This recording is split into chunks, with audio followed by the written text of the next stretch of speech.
Sweet dreams till sunbeams find you. Sweet dreams that leave all worries behind you. But in your dreams, whatever they be, dream a little dream of me. Good morning. You are listening to KSQD Santa Cruz, K-Squid 90.7 FM, streaming live at ksqd.org. I am Catherine Bell, and this is the Dream Journal, a weekly show where we explore the healing powers of your nighttime dreams through conversations with dream experts and with you. Stars fading, but I linger on, dear, still craving your kiss. In the words of Carl Jung, who looks outside dreams, who looks inside awakens. Tucson dreamer Alyssa Spungen will be speaking with us today about learning to collaborate with our dreams, to build interpersonal relationships, to develop intimacy in groups, and to access the collective mind. This is Catherine Bell of Experiential Dreamwork, and welcome to the Dream Journal. The Dream Journal is also a podcast, so you can look for that on all of your regular podcast places. And also you can go to the KSQD website. You can go to ksqd.org/the-dream-journal. So look for the Dream Journal, review it, subscribe, and tell a friend. It really does help people to find the show. So settling into Rick Kleffel's beautiful music. Got some new device today. It has so many devices. I love it. And we're listening to strings. And he says later there'll be more music of sound of waves on the beach. Very Santa Cruz. So what's up for me today?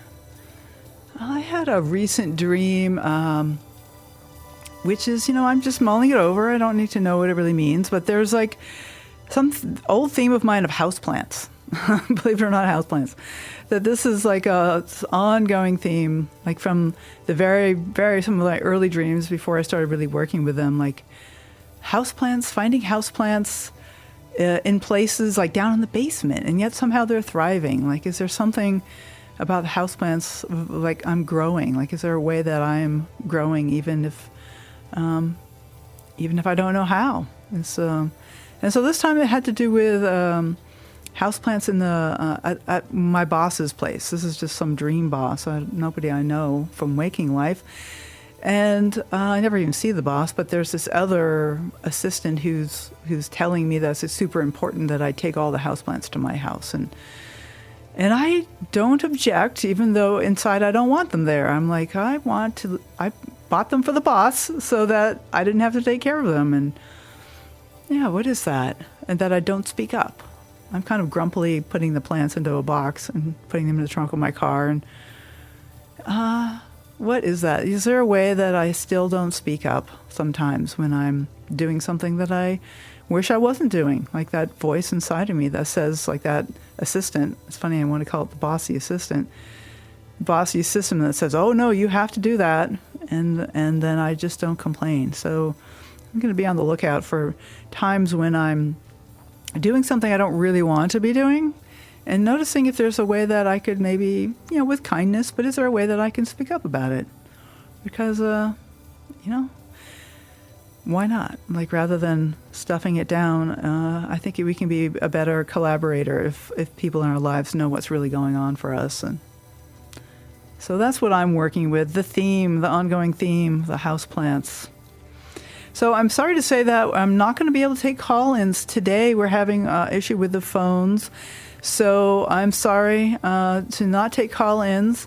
Certainly, if you have a question or something, send me an email and I will... Oh, in fact, we actually have email here at the studio, which I hardly ever think to look at. But if you want to send me a question, you can send me an email. And I will see it here in the studio, which is on air... excuse me, on air, O-N, no spaces, ONAIR at ksqd.org. and I will make a point of checking the emails throughout the show. So if you have some question for me or for my guest, you are welcome to send me an email. All right. Our guest today is Alyssa Spungen. Hers is a dreamer from Tucson, Arizona. She is currently in the process of attaining certification as a dream worker with the Institute for Dream Studies and is particularly interested in how we collaborate with our dreams.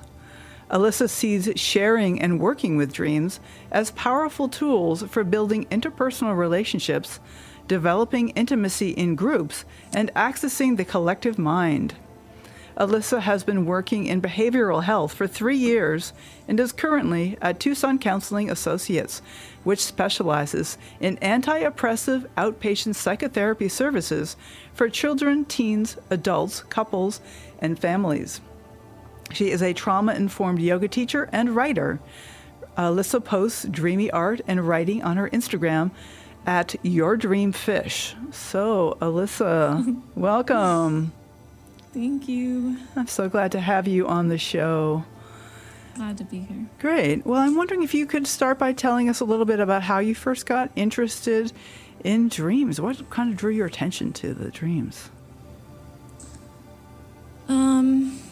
I had a lot of vivid nightmares as a kid, and for a long time, consequently, had a bad relationship with sleep. And I think, yeah, it was when I was 21, I had a lucid dream. And then I call these like bleed through dreams, where the next day there was like a fulfillment of a message I had gotten in the lucid dream the night before. Oh, interesting. And so then it just sort of turned my world upside down. And I was like, okay, well, you know, I just started to question how time could be nonlinear. Or, yeah, it just really switched my perspective. And then the dream became a primary source of receiving messages for me. I wonder if you could give any examples of those bleed through dreams. I love that idea of nonlinear time. Is there an example you'd feel comfortable sharing with us? Yeah, they're all really silly, except for that first one. That first one was pretty intense. But since then, I had a night where I fell asleep and I felt this like sharp pinch on the top of my hand. And I woke up and there was 2 perfect circles on my hand. And I tried to recreate it with my nails, looked around to see if there was something that would do that, and nothing. So I just went back to sleep. And then the next day I was sitting on the beach. I met someone and we went to this spot where you could jump into the water off of these cliff dwellings. And when I hoisted myself up, getting out of the water, 2 barnacles just like pressed into that skin right there, creating the 2 perfect circles. And just like, okay, there's some kind of connection. And it felt insignificant, but it also just kind of alerted me to looking for more of those synchronicities and being guided by synchronicity. Ah, right. That's interesting. So like synchronicities, like things that happen together. Like, say it's more about synchronicities. Like, what do you look for when you're looking for synchronicities? Just patterns. I've been very fortunate this week where I've been getting feedback that I'm capable. And that's really healing for me to hear and validating that people see that reflected in me. So I've been telling myself that because I've been so scared about this. Yeah, like you should see me right now. I've got all my like comfort tools around. Oh, me. good. I'm glad you have comfort tools. I tell you, I'm usually a wreck before the show. I'm like, even 2 years in, like every show, I'm like, something's going wrong here. What? Well, we'll figure it out. But I've kind of learned to continue to function even if I am a little freaked out. Like maybe it's okay to be a little scared as we go forward. That's great. And I love that that you thank you. I love that you have comfort tools. I have them too. I've got my little squeezy here and things that help keep me grounded. And the music, actually, the background music. I'm so grateful to Rick Cleffel that it's like, oh, okay, everything's all right. Yeah, I've got some incense burning and Ooh, yeah. some crystals and my squishable stuffed. What do they call them? They don't call them stuffed animals anymore. They're called plushies now. Plushies, is that what it is? Oh, funny. Yeah. Yeah, and it helps to know what it is that soothes us. Like if that's something that we learn, what does it take for us to soothe ourselves? Yeah. Mm-hmm. And the dreams I find are kind of a comfort as well. Like even when they're kind of weird and cranky, like the dream I shared about the houseplants this morning is like, when the moment feels a little weird, I can like, is this a little bit like, putting those houseplants in the trunk of your car when you really don't want to? Like somehow, even if it doesn't exactly match the current situation, for some reason I find that comforting. Yeah, I really related to what you said. I've been working on being assertive and figuring out different effective ways to use my voice over the last week, and it's resulted in like setting boundaries, and it's just sort of resulted in these dreams where people are talking to me and I shut down, and then they give me advice or they give me reasons I should listen to them, and then like I just start screaming and I'm like, I shut down because I don't want to hear you. So right. And it felt really good to like use my voice. And just thinking about a therapist I worked with, he said just setting those boundaries when you're not used to them feels like really harsh, and the blowback is pretty intense sometimes, and it's just like practicing on a pendulum until you find balance with it. Right, because it is very valuable, but there's a reason that we kind of learn to go along at a certain point, but then that's not going to serve us as we get older, as we're wanting to be more self-determinative in our life. Then we have to kind of know what our boundaries are and start to express them. And it's not perfect. Like I'm still stuffing houseplants in the trunk of my car when I don't want to, but it's bit by bit. And having tenderness for ourselves is really important for me in working with my own dreams and with the dreamers that I work with, to know that there's a way that it was really helpful for me to learn to go along for a lot of my life. That this is something that's very valuable. We need this as a society. We need to be able to get along. Mm-hmm. But can I also, like my growth path right now is there a way I can express myself while still also supporting the collective? Express my needs. Yeah. And so like a synchronicity here would be. So you're stuffing the houseplants in the car, and when I set that boundary in my dream, I try to drive a car and it doesn't work. Like I fall off the side of a cliff, or the brakes are too heavy, or there's a cop and I'm going down the wrong side, like I'm driving the wrong way on the street. Yep. So there's something that I've been curious about. We've been conversing by email the last few weeks or so, and one phrase that's jumping out of me at my notes right now is "dreams cannot lie." That's something that you wrote to me at one point, and I wonder if you can say a little more about that, if that feels right to go there at this point. Yeah, I don't know if I can. Maybe you can help draw something out. Yeah. No, it resonates with me for sure. So So I'm interested on what you think, because I actually I read that somewhere, or it was in a presentation. So I don't actually remember. I can't credit it to somebody. Right. But for me, I was just reflecting on.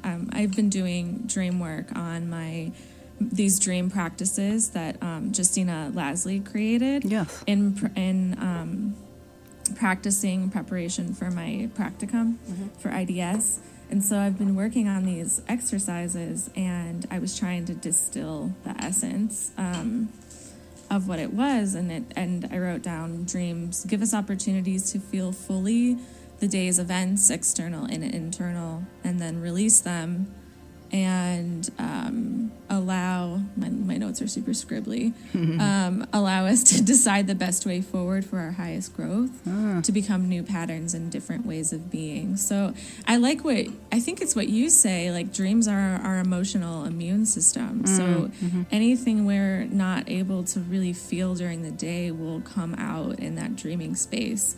And then when we reflect on it in the morning, they become deeper patterns through which we can act and live from.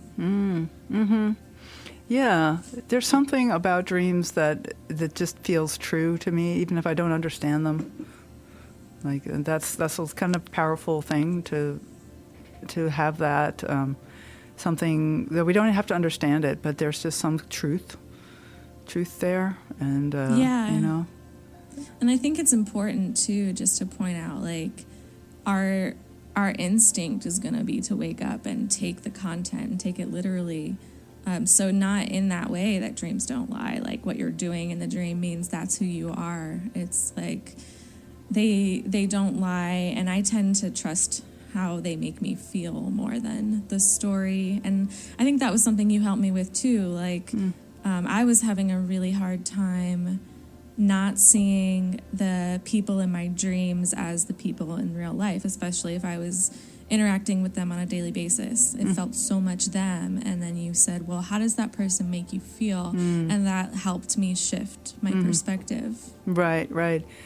That's helpful to think about, because they're a blend, and maybe there are ways if someone shows up in my dream that I might want to actually make a phone call to the waking life person, but maybe there's also just some aspect of me there, or there's something about the way I feel with them. I think that's why dreams of like first lovers are so common, because our first lover is always it's such a cascade of feelings that wakes up in us, and so it often happens that person, that character, recurs in dreams, that people who made us feel a certain way.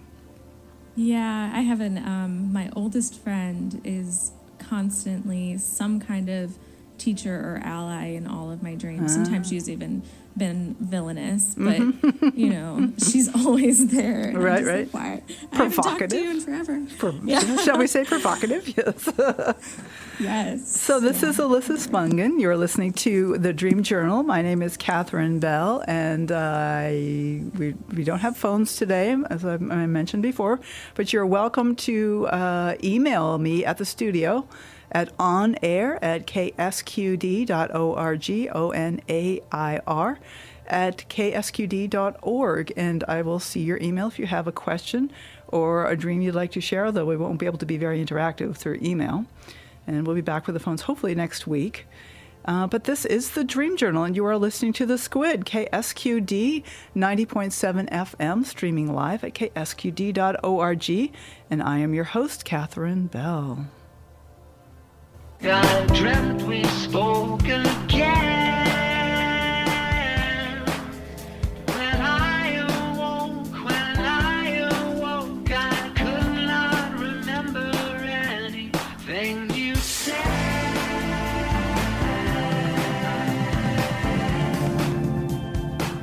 Anything you said.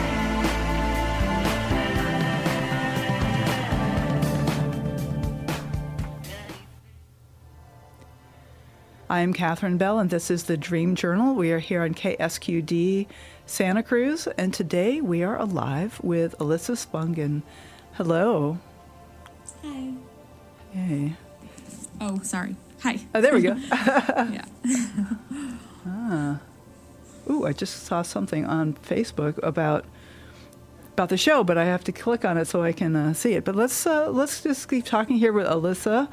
And here's another one that's jumping out at me from our conversation up to now is how can we romance our dreams? I think that's beautiful, that whole thing of bringing in the courtship.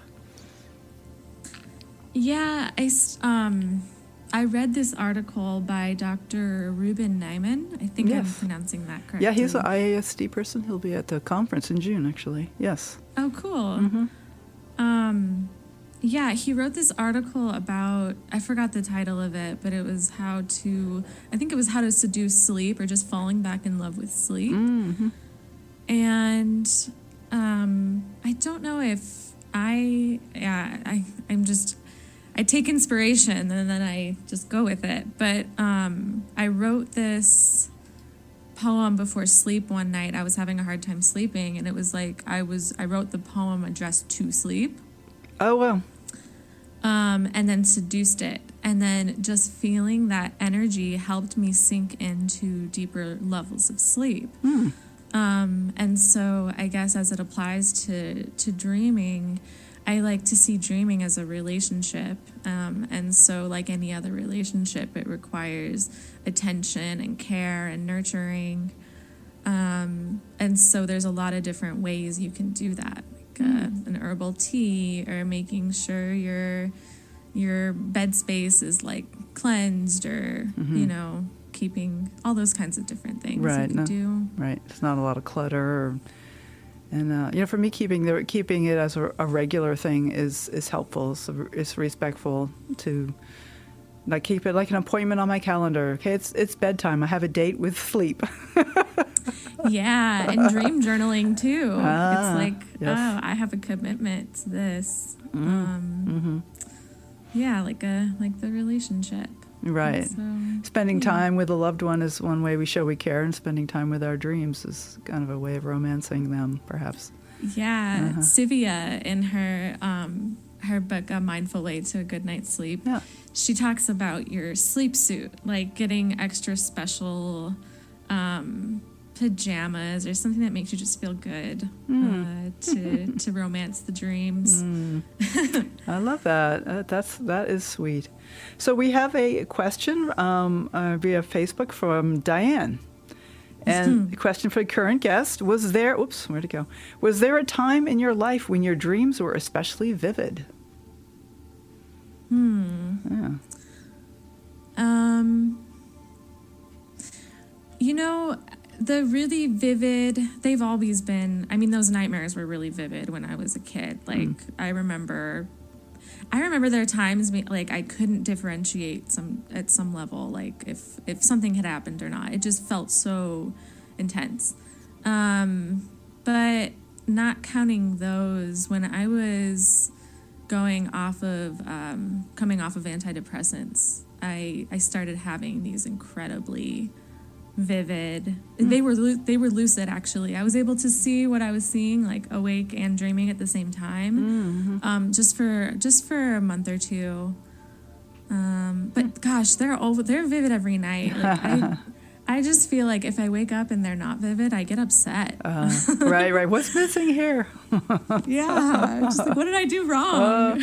Well, here's a question. What about when you were on antidepressants? Did you still have vivid dreams at that point? Because I don't know much about the medical aspect of it, but I know that lots of people use them these days. And what does that do to your dream life? It might depend on the particular medication you're on. At that time, I was 19, and I was only on them for a month, and I was just, not paying attention to anything self-awareness related. So I can't recall, but I'm back on them now, and it doesn't seem to affect, at least, the dosage and the kind that I'm on. Well, that's good. Okay. It doesn't seem to affect it. Yeah. Right. Well, if you're saying you have really vivid dreams right now, then that makes sense. Yeah. Yeah, and I've read, like, during transitions, that's when they're supposed to be especially vivid, when you're learning new information and really working on something, or have a really pressing question. That you can, Well, I'm remembering that for me, one of the most vivid runs of dreams I had was after the fires here, when I fled my house and didn't know the house was standing or not, and there was, a little while when I had no dreams, when I was just kind of like hunkering down. Okay, I have to be just, I don't know, just had to be really still or something. I couldn't let the feelings in. But then once I found out my house was okay, surrounded by fire, but that was not damaged, then I started to, like, let the dreams back in, and I had, like, a lot of vivid dreams. I think it was really helping me work with the trauma, that somehow working through that. I have a new phrase. I think I've maybe mentioned it here before. Post-traumatic spiritual development. It's another kind of PTSD. Is there a way that this kind of led to some growth in me? I think it did, and certainly a series of vivid dreams that was really helpful to me. that, trauma is trauma, and it's never a good thing, but sometimes it can lead us to take things, to wake up in a certain way. Yeah, and I think that's a good reminder, too, that when they go away, sometimes that's a form of protection, too. Yeah. No, I'm a big fan of dissociation. For limited periods of time, I think it can be extremely useful to just like, okay, I have to just function here. I can't think too much, and I definitely can't feel. So, Totally. And that's just fine. That's one of the human superpowers we have, is being able to disconnect from our feelings for a time. I think that can be a good thing. I think the reframing of that topic has been really important. Right. I mean, there was all this story like, oh, but I must feel every feeling and in the moment as soon as possible. And I don't think that's not realistic, and it's actually even not helpful. Not safe. Very good. Thank you. Yes, not safe. Exactly, not safe. So I want to get into a little bit about groups and the collective mind, and I wonder if what's up for you right now. I know you're doing like a practicum with the IDS, what does it say? Institute for Dream Studies, and so like, what has been your experience with groups, and what do you recommend, or what are your thoughts about groups? Yeah, this pretty much has just happened with IDS because, it's an interesting group because we do meet on Zoom, but there's so much space for the mystery to kind of sway what happens. Mm-hmm. And my first experience was when we all decided to try to incubate a dream together and meet in the cave. And so then I was all excited because we were going to post our dreams the next day, and that's when you look for the synchronicities. It's like synchronicity hunting. Right. Which is so fun. I think that's fun. Yeah. There were a lot of them. And we all shared, the ways that we cultivated that. Like, I listened to shamanic drumming playlists as I fell asleep, and wrote my intention on a piece of paper and put it under my pillow, and then another person did a whole ritual around it, and grabbed her oracle cards, and I forgot what else, but it was lovely. And then it was like we were all discovering together. And so in terms of incubation, I appreciate that, and that's what I mean. I think about the collective mind. Like, if there's synchronicities and something that's so true for all of us, we're really tapping into something bigger than ourselves. And then when it comes to what's the other thing I was going to say? I might have lost it. Well, we were talking about the collective. Yeah, go ahead. So them sharing in a group, yes. when you're present with each other. At least the way we're taught to share with the almond method, that if it were my dream, you just get so many different perspectives of an experience that you had, and other people, I've experienced this with you, when you can reflect things back to me that I can't see, and it just brings something that can be so flat into a really like fully dimensional experience. And then you see how we need each other. Yeah, it's so clear. Yeah. Yeah, even just the act of sharing a dream with another person, it can lead to more intimacy in the relationship, and there's certain tenderness there, because you can't just share the dream with just anybody, because it's or even in any moment with a given person, that there may be like, we're busy doing something, it may not be the right time to share a dream, but if there's a tender moment, it can be. I found this good in my relationship to bring up certain dreams and what they mean to me, and it gives us kind of a way to talk about the relationship, so it really can actually enhance our relationship by bringing in some of these dream figures and dream thoughts and feelings. Yeah, and I remember, like, I don't know how old I was, but the story around dream sharing is that no one wants to listen to your dreams. Like, no one finds your dreams interesting except for you. Oh, that's the stereotype. And yeah, and then I'm like, wait, I kind of like, I like listening to them when I when I have the space, and I like when it's a group. So, yeah. Yeah, well, it really can. The whole group thing is wonderful because you get focused together, and Alyssa's part of my Monday workshop series, and it's just developed into this wonderful community because we're all sharing these intimate moments and dream moments. But so there's really glimpses into the depths of each other, and there's a way that even listening to somebody else work with their dream, it really can nurture something in me. It's like, yeah, I have that too, right? And there's something about that community, the solidarity that that working with dreams can bring, which I so appreciate. Yeah, definitely. Mm-hmm. Yeah, it's such a gift to be able to do this. But there is this thing though, in a certain space, I can't even listen to a dream. But there's something for me about listening to dreams actually, which is, I don't know if it's what it is, but I have to actually go to a certain mental space to start picturing the dream. Maybe it's because I'm activating the visual cortex or something. When someone's telling a dream, if I have to really focus in, and sometimes I close my eyes and really make an effort for a moment to start to kind of activate that visual cortex. I don't know what it is I'm doing, but I close my eyes and focus in a certain way, and then it kind of clicks me into this listening mode where I'm listening and feeling, and I'm recreating the dream inside my own brain or all around me, and it kind of puts me into this sort of empathic space or something where I'm open and receptive to what the other person is saying.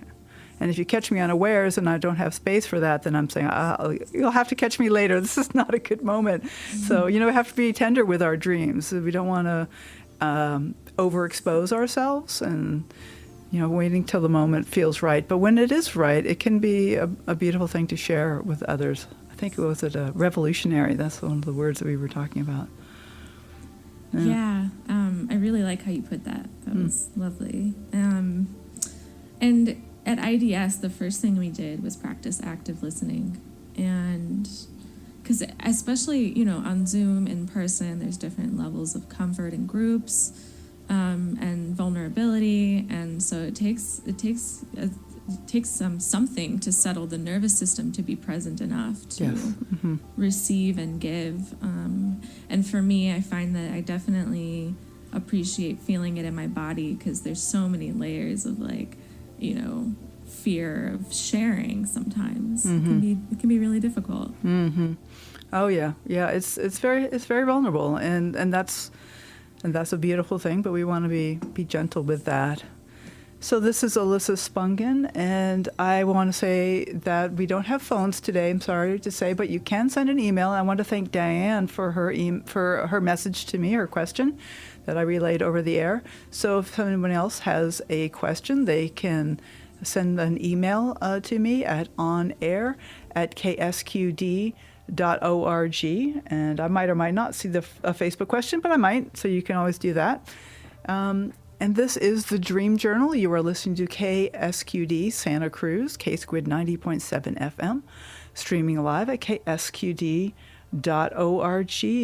And this track here is called In My Dreams by Kali Uchi.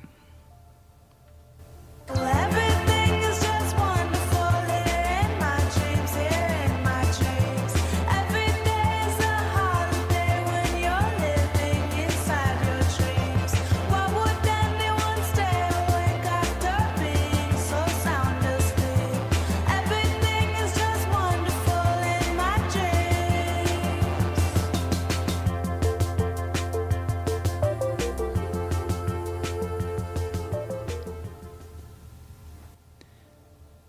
So you're welcome to send an email to us at onair@ksqd.org. You're listening to the Dream Journal on K-Squid 90.7 FM.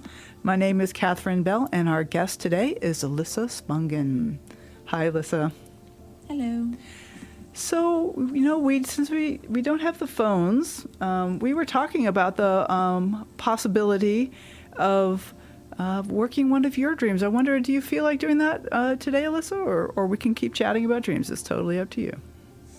Well, were you thinking share the dream versus the poetry, or both? Oh, I think both. I'm very curious about poetry, but it's totally up to you. It's your choice. What do you feel comfortable with, and what do you want to do first? And then we just certainly want to talk a little bit about the IDS as well and what that has been. So, what are you feeling called to do right now?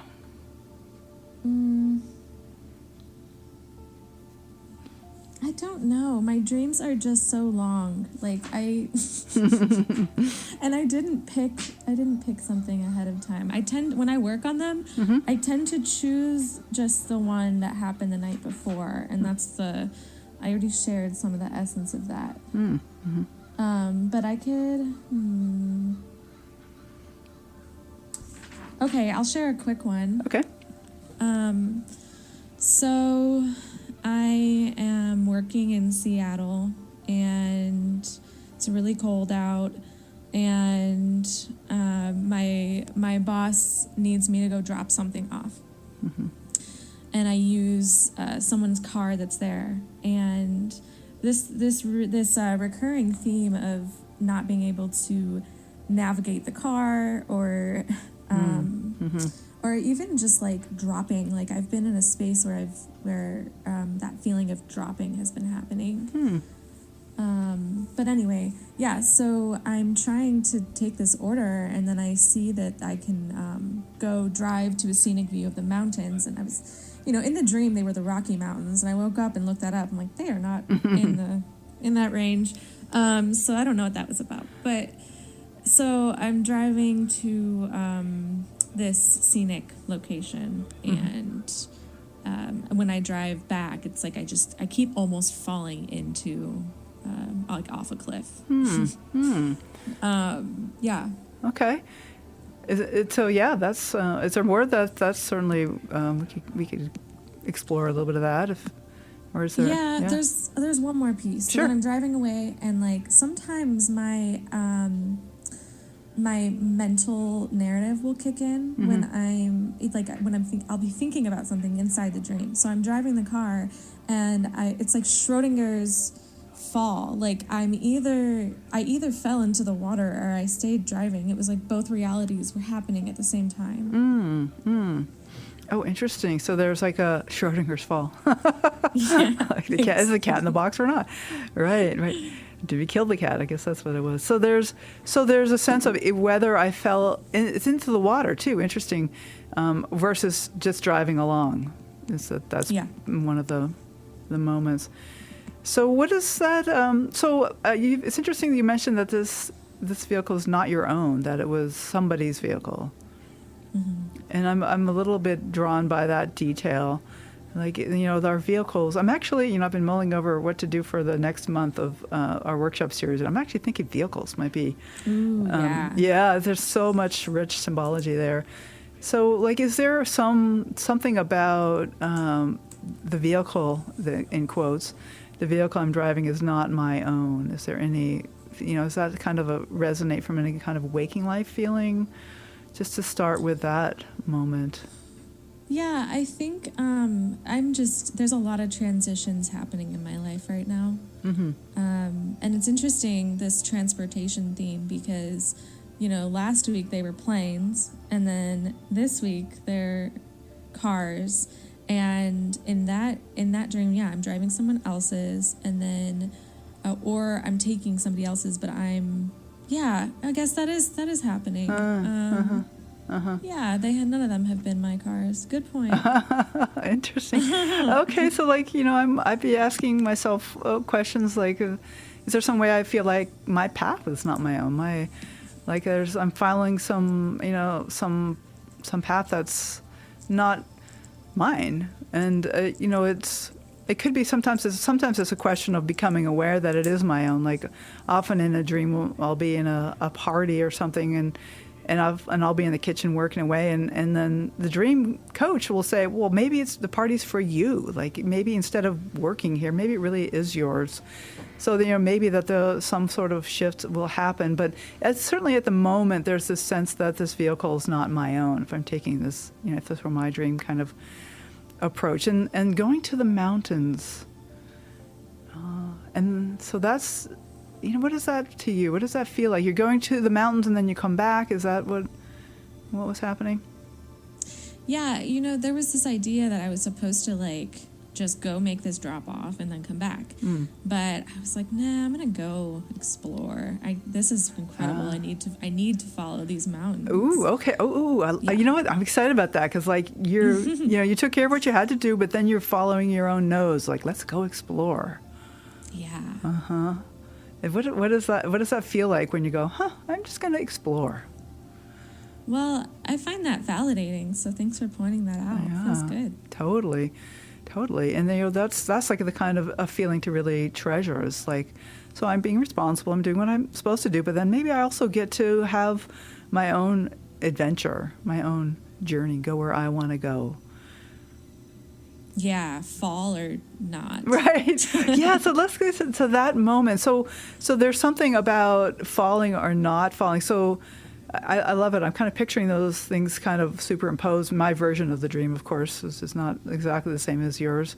And so what is that like? Is it like driving on the road and then maybe falling into the water or not? Or are you in the mountains when this happens? Or what is...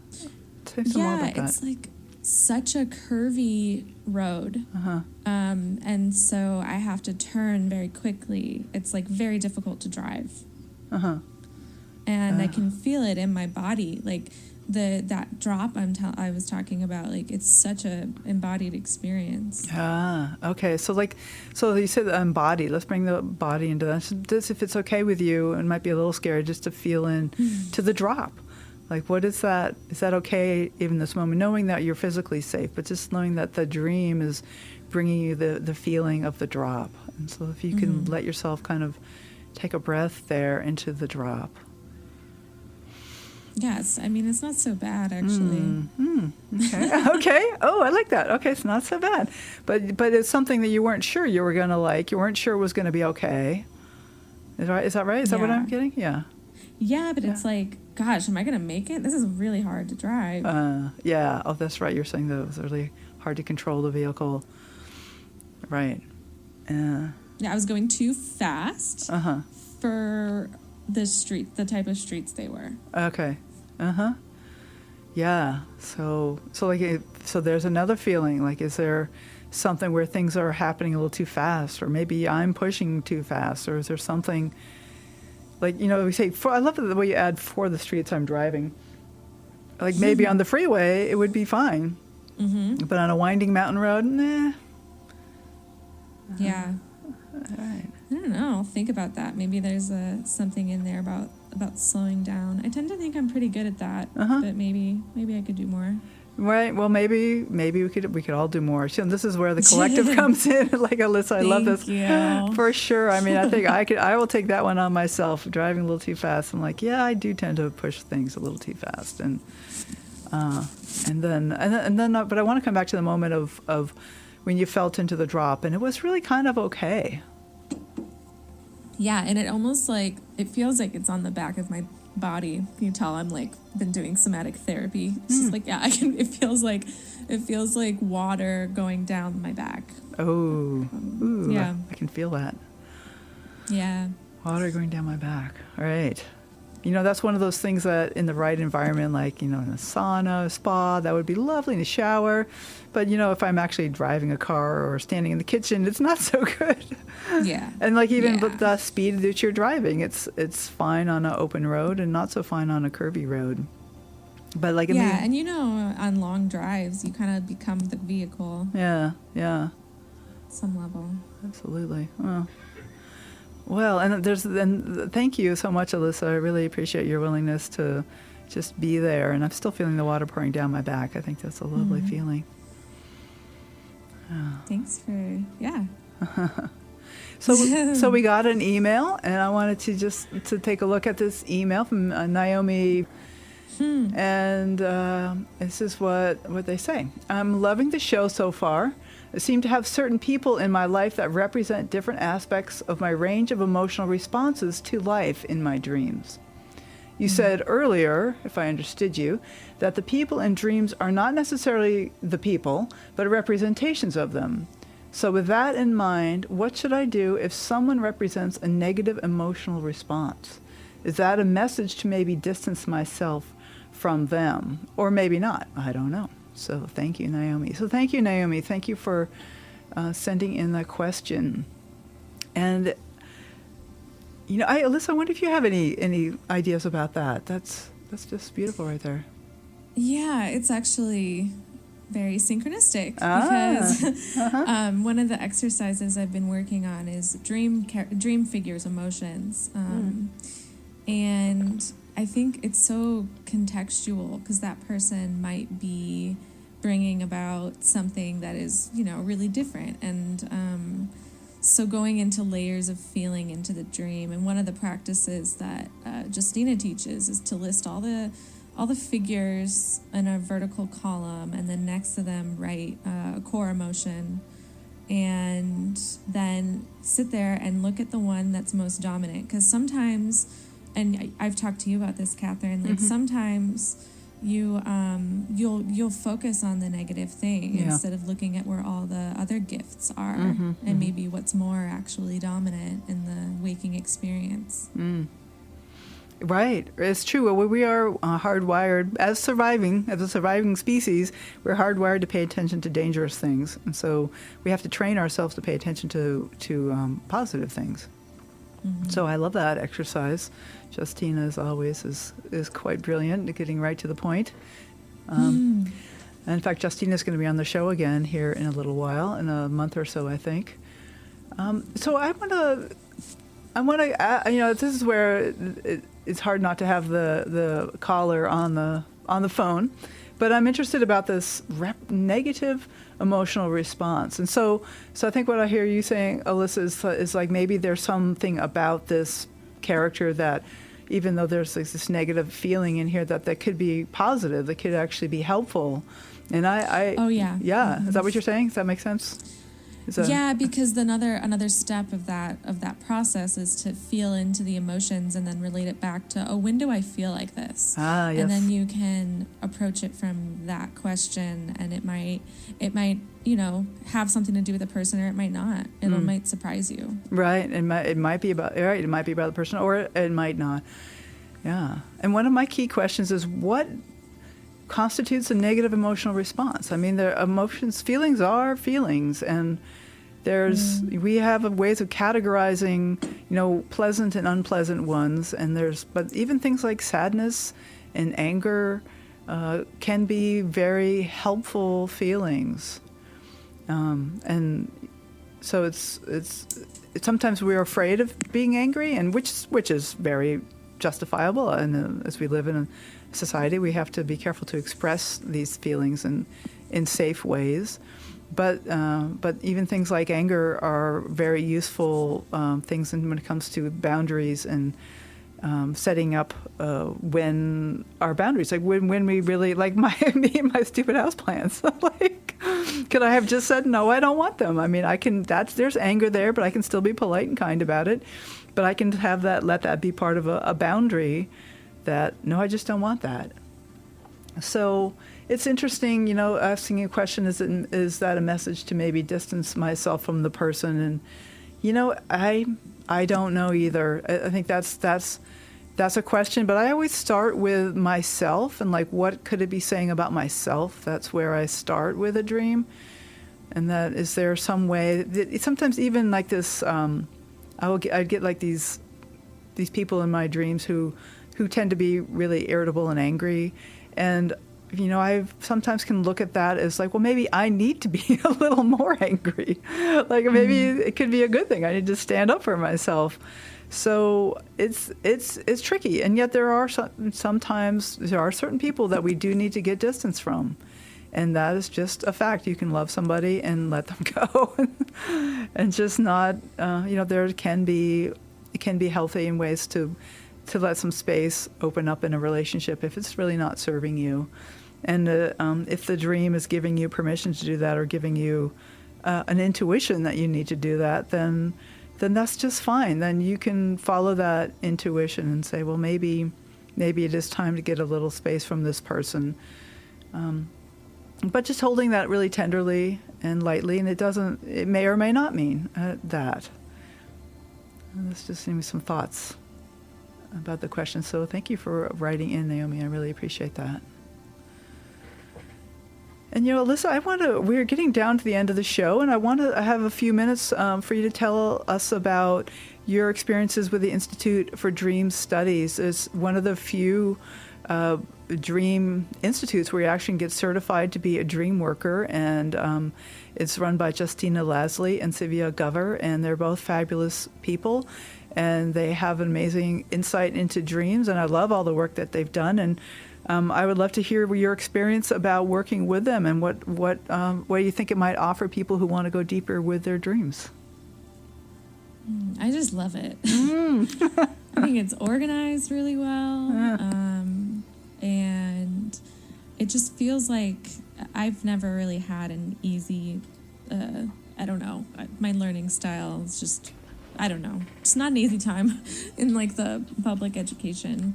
And for some reason, I really, there's just so much embracing you as a human being in the process. And it's we've had speakers from all different perspectives of dream work. There's a lot of reflection, and you commit to keeping a dream journal from the very beginning, and there's a whole structure for that. It's just, I feel really held in that structure, and that I'm learning everything I need to know, and tools for how to go deeper in the future. And so this is really setting you up to work with other people's dreams as a dream worker. Would you think it's also suitable for people who just want to explore their own dreams more deeply? Oh yeah. Yeah. Okay. Well, that's fabulous. So I highly recommend that, the Institute for Dream Studies. I don't know the webpage offhand. We can certainly Google it, I'm sure. Just institutefordreamstudies.org. Okay. I believe. Yeah. Fantastic. So, and Alyssa Spungen, how can our listeners get in touch with you? My email, alyssa@gmail.com. And my Instagram handle is your dreamfish. All right, I gotta ask. I'll bite. What is? I take the hook. What is Dreamfish all about? Yeah.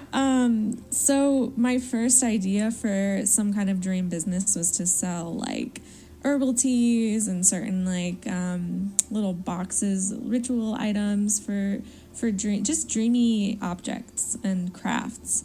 And my partner and I love to go to the Tucson Gem and Mineral Show every year. Oh yeah. So the year before last, they came up with that title because they're good at those types of things. Yeah. Okay. Yeah, and it's not, and the fish is just I really strongly relate to being a Pisces. Yeah. Mm-hmm. And I've been into astrology since I was a teenager. So it just seemed cute. And then like my subtitle is Swim Subconsciously. I made a website, but I haven't bought the domain to attach to it yet. Right. But you can find it through my Instagram account.